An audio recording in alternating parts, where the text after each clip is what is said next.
Welcome back to Momentous Struggle, a Star Wars Shatterpoint podcast. On this week's episode, Aubrey took a week off again, and we're going to go ahead and have Jakester on today from the victorious one from the Gamers Guild Phoenix GT. So just to talk about his list and everything like that. So let's just go ahead and jump into it. So Jake, it's exciting to have you in here. You came down from the north, from Minnesota, and crushed everybody's dreams here in Arizona. So how was that for you? Hey Todd, thanks for having me on. Yeah, I had a lot of fun coming down. It was a good time, good community overall. A lot of Nice. fun. Nice. So basically, because you're pretty new as far as like the Discord communities are concerned. You haven't really been on the Discords. You're new in Longshanks, so you don't have a lot of Longshanks reps or anything like that people have been able to see. What's your history with gaming in general and wargaming? Yeah, I just got into Shatterpoint. I did a few practice games. I did a few at my LGS, just casual games. But otherwise, I haven't played too much Shatterpoint, but I've played a little bit of Warhammer, AOS, and 40K. That's pretty much what I did before this, but overall, didn't play too much beforehand. Okay, so pretty much new to just wargaming in general. What is it that kind of drew you to Shatterpoint then? I'm a huge Star Wars fan. What can I say? When I saw the characters, I was like, I have to play those. Fair enough. Fair enough. I'm right there with you. A huge Star Wars fan, and as soon as they came out with the miniatures game, I was like, okay, I got to do this. I totally have to do this. So that's awesome. And also, what made you decide to come down to Arizona of all places? I mean, you're from up there in Minnesota, so what made you decide to take the trek down here? Yeah, so I had another friend that was playing in the tournament, Chris Sampson. So he messaged me. He was like, "Hey, want to come on down, play in this tournament, hang out for the weekend?" I was like, "Sure, why not? Sounds like a good time." I didn't come into the weekend expecting anything spectacular, but I was like, "Hey, I'll come down, have some fun, play some tabletop games, and just enjoy the weather as well." The hot weather that it was. Yeah, fair enough. So this is kind of funny because so Chris invites you down. You decide to come all the way down here and join us, and then you crush his dreams of winning the GT. Yeah. that That is too funny. All right. Well, so the big thing that I think like a lot of people were kind of like wanting to know, I think right off the start here was to talk about your list. So you decided to go with All Republic. And I guess the first thing, I mean, so I know Aubrey, like when he hears All Republic, the first thing he thinks of is the Darth Vader Jedi Hunter. And I think he kind of wants to know why you decided not to go with what's not the quintessential Republic character that is Darth Vader. I just nope. I just didn't have practice with it. I thought that I could outplay it with knowing what I was running either way. Mm-hmm. Like I had more practice using Obi Hunter than Nice. using any other model. I was like, I'm going into a tournament. There's a lot of people in there that's going to be playing lists that they've been playing for a while. They know how to go through them. I'm going to play what I'm comfortable with, and that's where it took me. Nice. Nice. So you decided, so it sounds like Obi Hunter was like kind of where you were starting, and then you decided to go with Luminara and Plo Koon on top of that as far as your other two primaries. What was the decision on going with those two? Yeah, so I just really enjoyed playing with those characters in the tournament. I didn't see a good spot to pull them out, but Okay. until the last round when I kind of had to. But in general, I've in my practice games, I was like, oh, these have some states that I was like, oh, these can be good to use here. Got it. Yeah, I mean, so for the most part, like looking at all of your matchups, you pretty much just went all Obi Hunter pretty much the entire way, other than your round four matchup in the Swiss, where you just decided to go with Plo and Lumi. But I think at that point in time, you're almost list locked where you had to go with them. Yeah, unfortunately, because I came into the tournament thinking, hey, if I'm going against Empire, I want to run what I'm the most comfortable running, and that was Obi Hunter, and I think I had pretty good showing against Empire using them as well. Without a doubt, yeah. I mean, so you went 3-0 going into the last round, so you were pretty much, for the most part, locked in at that point in time of getting into the top eight for sure. So being list locked in that, it wasn't too big of a deal. so another one of the big things that kind of was being talked about when looking at your list is your support units. You decided not to bring the ARFs for some reason. Was there a particular reason why you decided not to use the ARFs? Yeah, I saw some people questioning about why I was running the 212th over the ARFs, and Mm-hmm. I it's going back to the comfort for me. I was more comfortable running the 212th. I knew the triggers that were going to happen. I knew like coordinated fire of how they interacted with my group that I was running. So I was like, I'm more comfortable doing that. I don't want to have to go out and buy the units as well, because Fair at enough. that point I didn't own that box, and I was like, I'm more comfortable running this. I'm just gonna go with what I know. Oh, that makes sense. That makes sense. So yeah, like not going out and spending another $50 and painting, and then painting having to paint a box definitely makes sense to not want like know why you wouldn't want to do that. So I mean, looking at the rest of your list, I mean, was other than just ownership of it, was there any decisions that you had when you were looking at like your secondaries? Because I see you brought Crosshair, you brought Wrecker, you brought Captain Rex, and you brought Wolf. I mean, all of those seem pretty on brand for what you would bringing. I mean, I think the only one that maybe not bringing Crosshair. Sometimes people don't bring him, and sometimes people don't bring Wolf. Was there any anything that you were like teetering on, like a different choice that you were thinking of for your secondaries? Um, I was thinking about switching out Crosshair for the Padawan Ahsoka, but in the end, I went with Crosshair because I thought he had more synergy with what I was running, Mm-hmm. and I liked how I could use him from far away and still have that shooting power for like certain matchups that could be useful. Yeah, And without a doubt. I know for one round he helped me out in that round 4. He actually almost one shot Admiral Thrawn on one of the points, and then at that point I was able to move characters up and kill him because he only had one wound left on him. Nice, nice. So yeah, I mean that definitely makes sense to bring. I think Crosshair is a very good attrition piece, and it makes sense to have him there. I could see the. I mean, there's definitely differences. I mean, with who you're going to bring and who you're not. So I mean, in Commander Wolf, definitely you were set on him. There wasn't any wavering there.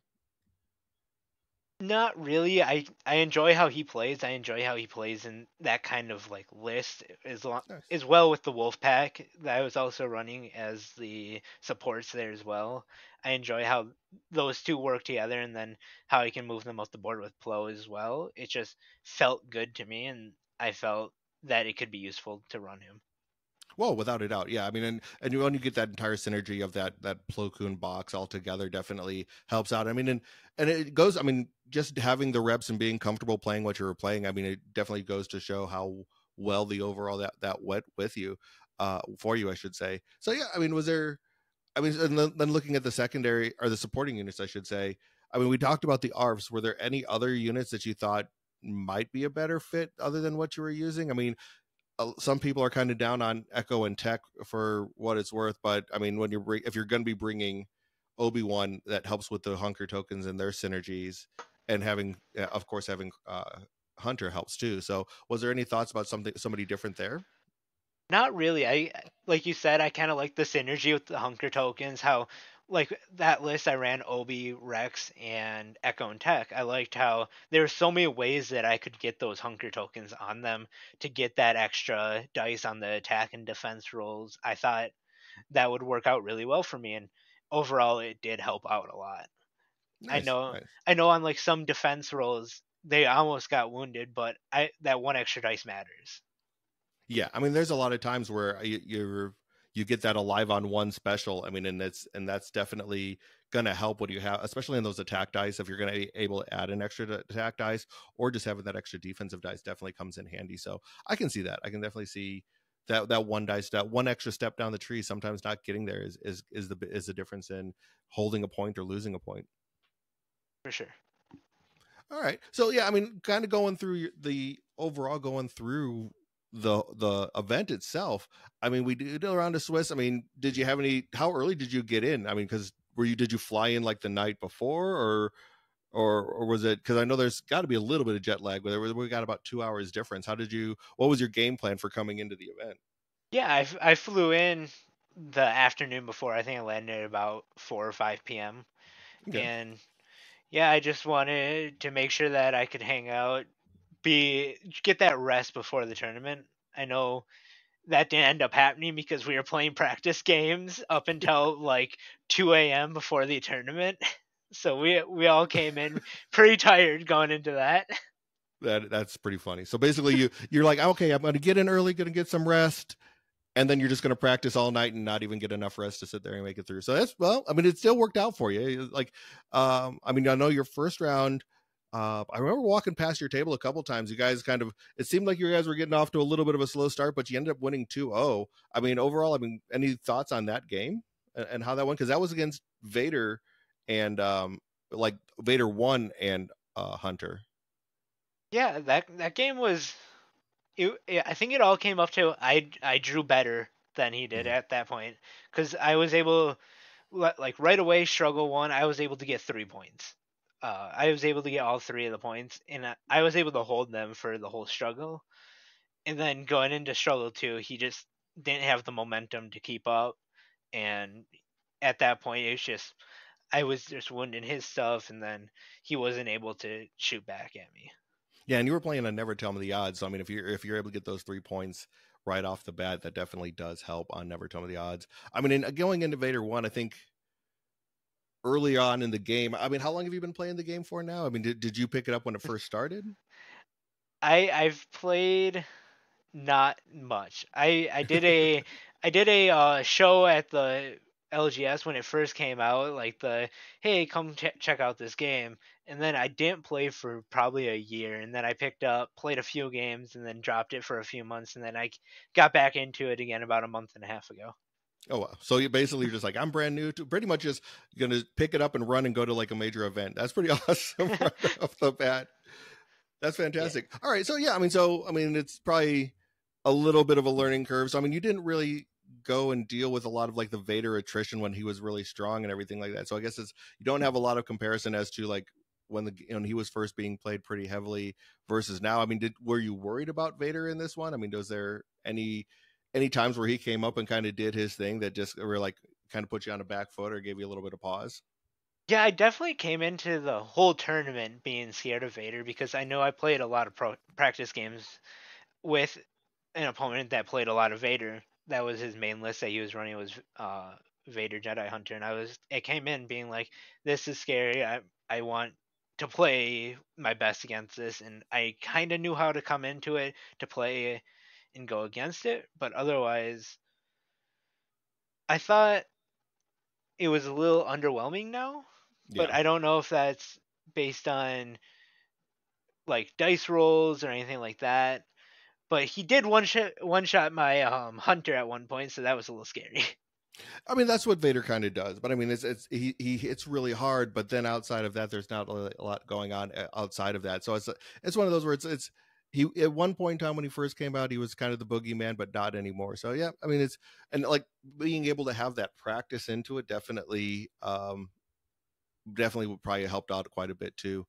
So then round two, you ended up going right into my podcast partner here, Aubrey, and playing against him and beat him pretty easily. It looks like. I mean, it looks like you just wounded a bunch of his stuff and just watched him cry. It sounds like. It seems like so. How was that?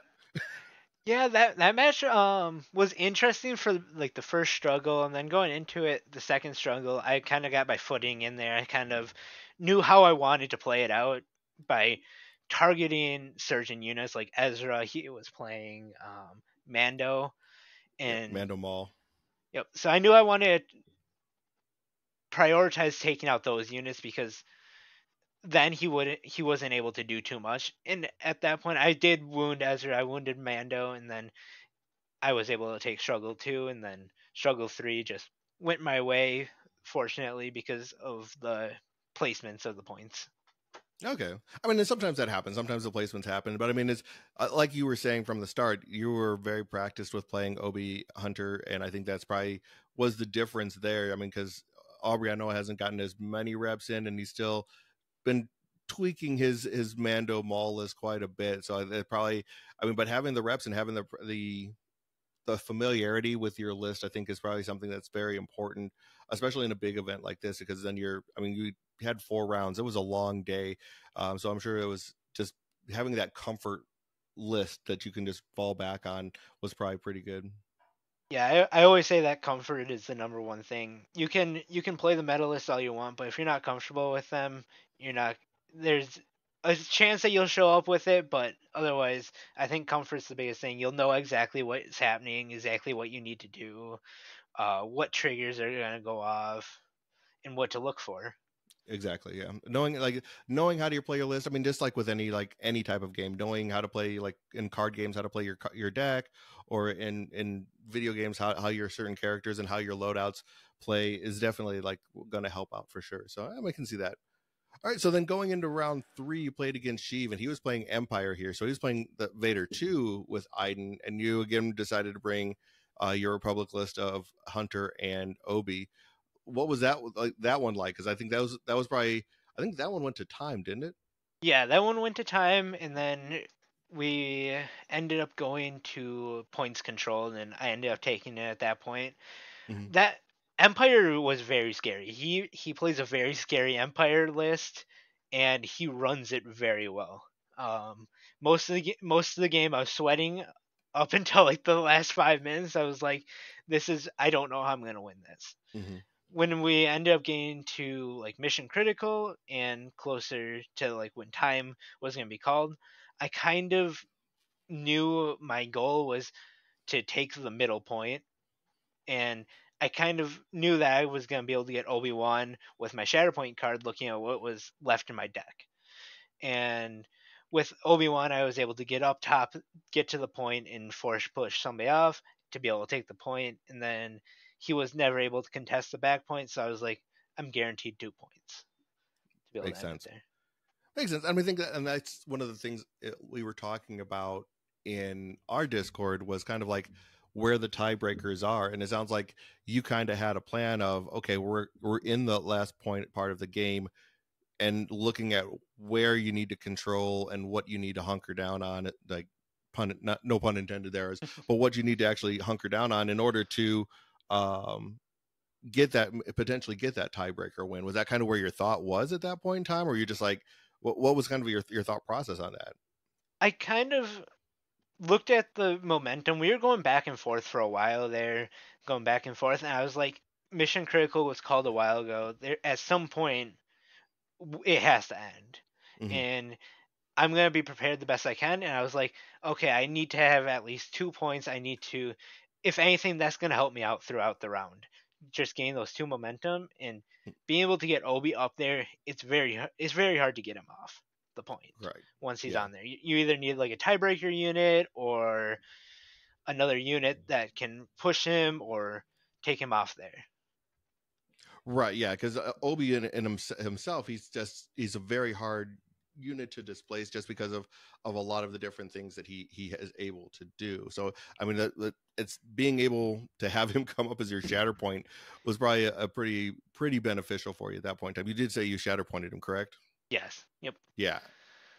So that definitely does help. I mean, he's got, especially if you're keeping him on his form 4 side as a true side, because he has that crit mitigation on top of it. So definitely can see where like that helps out quite a bit.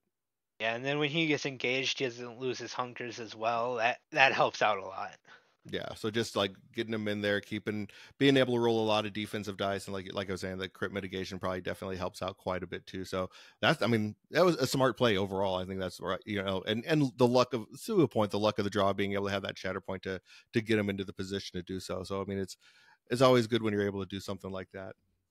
For sure. And then you came to like the last round of the day. I mean, by that point in time, I think we're probably about 8 hours into the day, with our lunch break and everything like that. And you ended up playing against Sarah Cruel, who is one of the Vegas players who ended up coming down to actually play with us as well. So you guys were both undefeated at this point in time going into here. And at this point in time, you were list locked as well. I mean, what was your Yeah. thoughts going into this one? Going into it, from what I heard, I needed to at least take one struggle. That was the Hmm. biggest thing to make sure that I could guarantee the top cut was to take one struggle. And going into it, I was like, okay, I know how I want to play these two units. I kind of looked at his Longshanks, looking like what he was going to play and what he's been playing throughout the tournament. And I saw that most likely he was going to go Thrawn, and then one of his other units because he was favoring Thrawn at that point. Mhm. And I was like, I'm gonna play it. I'm gonna play it to my best ability and try and do what I can. I'm not as comfortable on this list, and just go in trying to at least take that one struggle off of him. Makes sense. Makes sense. I mean, so say you're saying you're not as comfortable. Is it? Did you just not get as many reps in with that team itself, or what was it? What was the comfort level for that? Why was it uncomfortable, so to speak? I just think as many reps in on that list. Like I've played a few like Obi Plo Koon, Obi Luminara, and vice versa with Hunter, but I never really played like Plo and Luminara together because I feel like those are two like more like supportive primaries that you want to put with something else. Hmm. So in the end, I was like trying my hardest to just get there with it. That makes sense. That makes sense. I mean, looking back at it, do you feel like you probably could have sprinkled in Luminar or Plo earlier in the day instead of the where they were? I mean, was there a spot where you think you might have been able to utilize one of those other units instead, so you could have had Hunter or Obi available? I feel like maybe during round one or round two, I probably could have sprinkled in probably Plo or Luminara with either Obi or Hunter. But for like the first match, I came into the tournament. I want my comfort because the Hmm. first round of the tournament that's going to set the pace for the rest of it. Is how Makes I sense. feel. Oh yeah, without a doubt. No, it Mm. makes sense. I just kind of, it's one of those. I think it's one of those things that we, as like on the big tournament scale, people kind of need to look at as far as when do you play that not comfortable list, like the one that it seems like everyone seems to be right now bringing a list that they're very comfortable with, and then another list that they're somewhat comfortable with, and it's like, when is the right time to pull the trigger on that other list, I guess. Oh, for sure. Yeah, I don't know if you'll ever have the right moment for that because I think it highly depends on what you're playing against and what's happening with your tournament. Because I know if I was going into round two and I was 0-1, I wouldn't want to play anything different than what I'm comfortable with because I want to be able to get that win back. Correct. Yeah, makes sense. I mean, that's I think one of those ongoing debates of like trying to figure out what is the best thing to do. So I mean, so you ended up not losing one there for to Sarah Crowley. He ended up winning 2-1 with Thrawn and Moff Gideon. Do you remember what mission you were playing on? Because I know that the first one was never tell me the odds, and you were able to play shifting and shifting again in the second and third rounds. Do you recall what mission you were playing there? I don't remember. I believe it was whatever he brought with him. Okay. I'd have to go back and look at that then, because yeah, it was interesting. I mean, it's like, so he ended up winning priority is in that particular case. Yep, he ended up winning priority at the start. Yeah, that makes sense then. So yeah, I mean, and I think you brought shifting priority, so definitely I don't think I don't know if that was something he would have wanted to bring, especially looking at your list and bringing the Republic. So all right, cool. So then basically at that point in time, you ended it the day. We announced the top eight. You were definitely in top eight at that point in time. Where were your thoughts at going into the, like, getting ready for the next day? Were you ready to go out and have a couple drinks, or what were you planning on doing for the rest of the day? Yeah, so we ended up just going back to where we were staying and then just getting some food, and then I ended up just passing out. It was a long day. Needed to get that sleep to get in the mood for the next day because I was like, even if I get to the finals, it's still gonna be 6 to 8 hour day of playing, and it's like that's a lot to play in one day. Yeah, I mean, two days, especially if you're going to the top eight. I mean, you're looking at 8 to 9 hours the first day, and then another 6 to 7 hours the next day. So it's a lot. I mean, I know, looking at LVO, I think we're going to have to run 5 rounds for the Swiss for the GT there because of the amount of players. So it's going to be a long day as well for players as well. So it's interesting to see if people get that stamina, that game player stamina. I mean, were you making sure that you were eating and staying hydrated and throughout the day? What was like were you doing anything to like kind of keep yourself energized to get throughout the day? During day one, I pretty much ate the one meal during lunch and then didn't eat anything else. And then I tend to play better when I am like not. drinking or not like eating. So I was like, I'm just not gonna until the day's over. Man, you must have been starving. Yes, it was definitely a long day. Oh yeah, I mean that's a long time to only eat one meal. So well, more power to you. I mean, you got you to that top eight. So then looking at round one of the top cut, you ended up having a rematch against Dan. And basically both of you ran the same list back. You ended up playing your Obi and Hunter, and he ended up running his Vader and Iden list, and you guys were again on shifting priorities. So how are you feeling going into this one, especially because you were already familiar with playing him once before and everything along those lines? How'd that go? I was still really worried Hmm. because I know Sheev's a really good player. Played against him the day before. He took us to time, and it was just a hard match throughout the whole thing. So I was worried going into it. I was like, I'm gonna go in, play what I know, and just try and out sustain it. That game also went to time, unsurprisingly. Yeah. but what? Oh, go ahead. Oh, but overall, I was like, I'm gonna go in. I kind of know how he plays now. We played that 2 hour match the day before. I know how he wants to run his list. If he runs it back, the same thing. I know kind of what the moves he's gonna want to try and make are.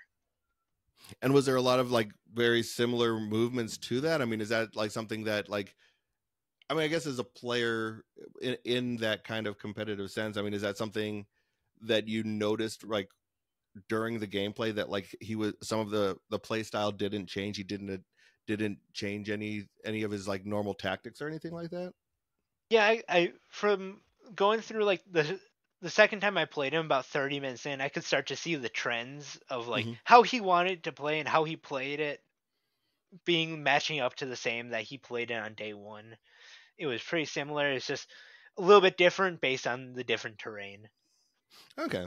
I mean, that's interesting just to think about as far as when you look at playing in a larger event like that, especially if like you have other people that are come as a group or a team that like are playing against one another. If players need to start thinking about the different trends and tendencies that they have as a player, and if they may need to make sure that they are adapting throughout the event to so that they're not giving away something because like there might be a trend that you have of, oh, this player likes to do XYZ, and now other people within that other, the person that you were playing against their group, now they know a certain tendency of yours and how to exploit it. I mean, that's going a little higher level probably than you were at that point in time, but it's a pretty interesting thought process, I guess. Yeah, I think that if you're playing in a group, you're playing with like practice. You practice against somebody so many times, or play against somebody so many times. You're gonna have those trends that, in your play style that people are gonna start recognizing. They're gonna be like, "Oh, he wants to play this way into these kind of like methods or these different troops that he's going against." Yeah, definitely. Definitely. All right. Well, so I mean, basically, yeah, it looks like you went. I don't remember you guys did go to time on that one, so it was another one of those just long drag out type of games, but you ended up pulling it out on tiebreakers there as well, and then ended up going into round two of that. I mean, we took a lunch break there, so it gave you a little bit of time to like take some time, eat, kind of recuperate from your first round and everything along those lines. So was it nice having that extra time to sit there and get a full lunch in? Yeah, I think it was nice to have that lunch break in between round one and round two because it gave me some time because I also did some research on my next opponent since we already had the next pairings up. I was like, okay, what's this guy gonna come in and want to play? What's he been playing throughout the Swiss stage? What did he play the last round, and how does his wound and like schedule look like? What was he playing against? Nice. So yeah, it gave you a little bit of time to kind of get an idea of what you were getting yourself into going into round two. And you were playing against Andrew, and again playing another Empire list. He brought Iden again, and he brought Moff Gideon. So and you again stuck with your Obi Hunter. It looks like you just kind of ran him for the rest of the time. It looks Yep. like you ended up winning the priority again and playing on shifting. Is that correct? I think he actually won priority, Okay. So, if but I is remember right. Okay, so you guys ended up having like basically playing shifting though as well, which is pretty good there. I mean, like it seems like that's kind of your comfort place since that's the one that you had brought yourself. Were you happy with like? Is there some point in time where you were thinking you would prefer to play a different mission, like depending on your matchup? I think overall I was happy with shifting, but I think it also kind of favors Empire lists that are running like Iden because she can move pieces up the board so fast. I think if I wanted to play like Sabotage, I think that would also work out pretty well for my list. Yeah, I can see that. I can see that. So basically, and I think this round as well went to time. I mean, that was kind of, if I remember correctly, and you guys played. He actually had more wounds than you did as well, with his three wounds to your two. So what was like? What was this game like? Yeah, this game was just long drawn out game. Um, it was very close for the whole time up until about the last 5 minutes. I think it took a turn when he moved a piece or dark troopers up the board, dark trooper escort up the board, and was trying to kill my 212 that I had on one of the last remaining points. Um, my 212s end up living with one life left on them, and then I was able to get Hunter, was able to move Wrecker up the board, take another point with his, and then moved Hunter up and took his Dark Trooper off the point to take that point back. So basically, you flipped 3 points at the very end there. Yes. Oh And wow. otherwise, I think he would have taken it if he would have got that one last wound on the 212. Okay, so basically, it came down to just like coming up a little short. And we're just out of curiosity, did you have any hunker tokens on your 212 at that point in time? I did not. They were You did just not. they were just bare 212s. Standing out there naked, them dirty 212 guys, man. That's awful. Yep. All right. Well, I mean, you did pull that one out. It's like you had some just long rounds. It looks like with the two going to time, and then you then the last round you ended up getting paired up against Chris, who, like we said earlier, we already know that you won it, but you came all the way down here. He invites you down here, and then you kick his teeth in the last round of the event. That's just rude, sir. Just rude. I know. I felt so bad the rest of the night. Um. As you were wearing your Gar Saxon helmet and drinking a couple of drinks off of that, I'm sure. Yeah. Yep. Yeah, because he also had to drive me to airport later that night. I was like, I feel so bad. I'm so sorry. That's pretty funny. But I mean, so that game, I feel like did that one go to time as well? I felt like that one went pretty long as well. Yep, that one went to time as well. I think Uh, 4 of my 7 matches that I played all went to time. oh, that is insane. So this one again, you guys, this one you ended up playing on Sabotage. And again, you brought Obi and Hunter, and then you ended up bringing, or Chris ended up bringing, like I think that's his comfort list is Dooku and Grievous. I mean, what were you thinking with that one? I mean, knowing that you two are friends, I'm assuming you guys have played this matchup before. We've definitely played a few practice games of this before, and I kind of knew going into it how he was gonna play it and how I wanted to play it. Mm-hmm. It didn't really end up that way. We kind of off of one of the middle points, we kind of just had a bloodbath of like 7 units on one point. Oh, geez.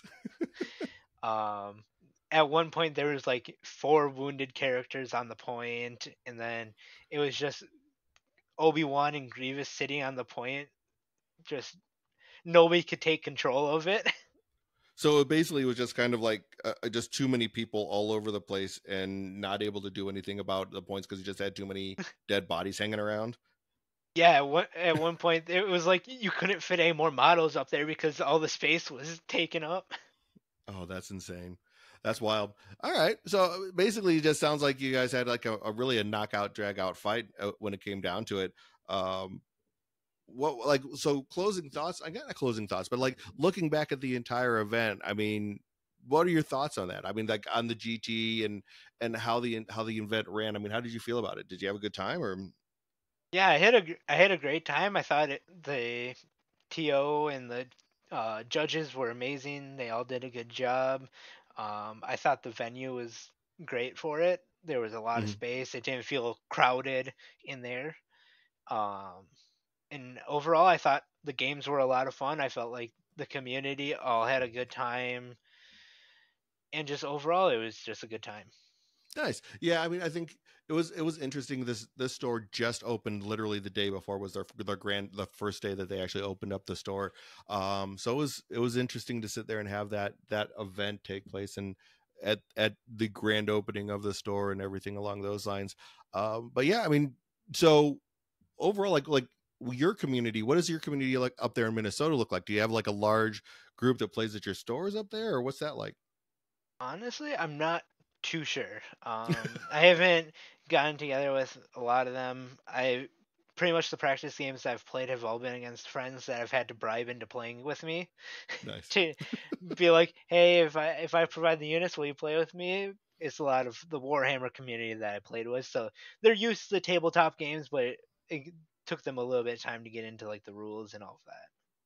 That makes sense. That makes sense. So it sounds like you kind of have like a starting to grow your community and everything along those lines. But I mean, the nice thing is, I mean, if you are up for traveling, I think there's some pretty decent conventions that aren't too far away from you. I think like Adepticon's just going to be over there in Wisconsin now, so I mean that's not too bad if you ever want to go to like to Adepticon or something along those lines, which is, in my opinion, probably the biggest and best tournament out there as far as convention wise go. There's a lot of just amazing miniature games that get played all the time there. Are you looking at wanting to do more traveling and playing in more events? Yeah, I had a great time. I'm already looking and talking to people about trying to go to LVO and Adepticon and just going from there. Nice. Cause Well, you've made a name for yourself. Like I was listening to Rogue Support, and it was just kind of funny. There was like Jakester, they're talking about you winning the event and like how you still go and look at your Longshanks and you got the new tag right next to it because you just haven't had a Longshanks yet. It was like it's pretty funny to sit there and be like, yeah, this person who's brand new to Longshanks ended up coming in and winning the event. So I thought that was pretty awesome. yeah, I made the Longshanks the night before the GT actually. That's pretty funny. That is fantastic. So yeah, I mean, looking forward, are you going to keep on um going with the Republic list? Is that kind of what you enjoy playing Republic, so you're just going to stick with them, or do you have plans on like switching up to something different and trying something new? Yeah, overall, I think if I'm playing like a tournament, I'll probably stick with Republic because of that comfort level as well, just knowing what I'm getting into. But I've definitely wanted to start playing some Empire and Rebels and all of that. Ewoks look like a lot of fun, even if they might not be the greatest. I'm not too sure, but they look like they could be a lot of fun. Yeah, without a doubt. So I mean, I know that this year we know we're not getting until probably first quarter. We're not going to be seeing any more of the Republic list coming out. I know that they've teased having like Kiadamundi with the younglings and everything along those lines. Are you excited to sit there and see those new Republic lists, or is there something that's kind of coming out with the last releases of this year that have you excited to like try something different, or maybe even like maybe try and sprinkle one squad that's not Republic in there? Yeah, I've definitely looked at running like another squad that's not Republic, running like Obi-Wan and then running like an Empire or another squad along that line. But otherwise, I'm really excited to see Kit Fisto and Kiadi Mundi. Hmm. I'm a big Kit Fisto fan, so he's instantly going to jump up into my priorities of practicing and getting to know how he works. Awesome, awesome. Well, yeah, I mean, like basically, just like I said, we kind of wanted to have you on, kind of talk about your list. It looks like, I mean, that's and some of the choices, like I said, it'd be interesting.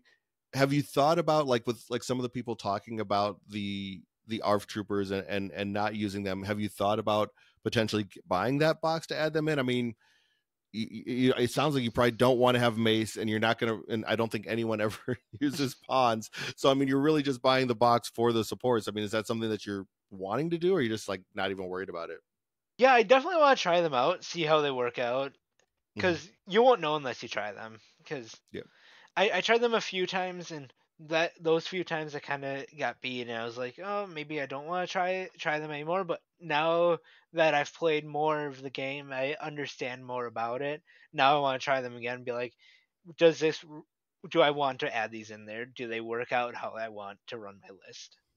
makes sense. Makes sense. I mean, yeah, and definitely didn't want to make a big change going into a large event, so it makes sense to kind of go with what you know, and then maybe now that you have some downtime before the next major event that you're going to attend, you can probably get some more practice reps in with something different and see how that goes. So that makes sense. I'm picking up what you're putting down there for sure. Awesome. Yeah, I definitely want to practice with more lists. Definitely, I want to try and go to LVO, play in there. I probably will run the same thing, but you never know. If I find something that works out better, there could be a change. Yeah, makes sense.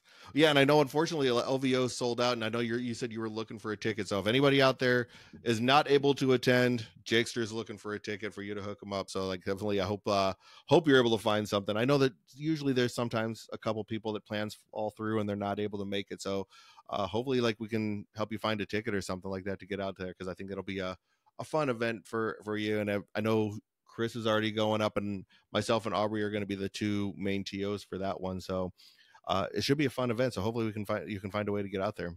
Yeah, for sure. And I need to defend my title at some point. Without a doubt. Well, and then I mean, hopefully we should be running it back here in Arizona for the next set of GT. So maybe you'll be able to come back out and see Chris again and beat up on him again in another tournament out in Arizona. Oh, for sure. I hope that'd be a lot of fun. Come Fantastic. Well, thanks again for joining me, man. I do definitely appreciate it. And did you have any like closing thoughts, anything that you wanted to say before we sign off? No, thank you for having me on. It was a good time. I had a great time down in Arizona meeting all of you guys. And just overall, it was a great time, good community, and a fun event. Awesome. Well, yeah, we definitely enjoyed having you out here. And again, thanks for joining me and coming and just like talking a little bit about your list and your experience. It definitely was fantastic to hear about it all. But other than that, for all of our listeners, thanks again for listening. We always appreciate each and every one of you. And as always, may the force be with you.